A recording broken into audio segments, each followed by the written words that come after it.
Emas fizikal, inilah yang sangat-sangat ditekankan oleh pakar-pakar kewangan. Bila kita beli emas, mesti dapat emas fizikal, tak kisah mana-mana platform.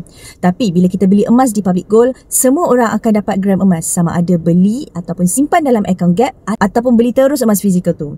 Dekat Public Gold ni ada dua pilihan emas fizikal, sama ada gold bar ataupun dinar. Ada pelbagai saiz untuk gold bar dan dinar ni untuk kita buat pilihan mengikut bajet yang kita ada.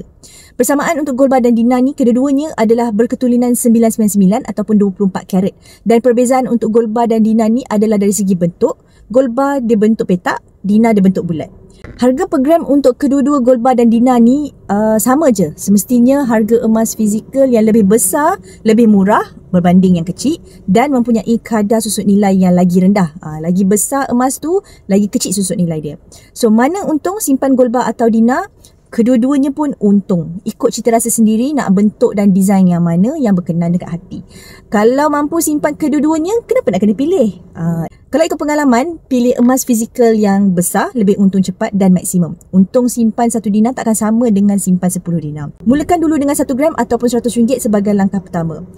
Dan kemudian kita grow kita punya gram emas. InsyaAllah simpanan tu akan bertambah dan kita akan boleh nampak dan nilai sendiri keuntungan antara keduanya. Okey, dapat sesuatu daripada video kali ini. Kalau yang belum ada lagi akaun bersama Public Gold, yang belum ada akaun Gap, boleh klik link dekat profil saya, daftar secara percuma. Selepas daftar saya akan guide satu persatu insyaAllah. I'll see you in my next video. Bye.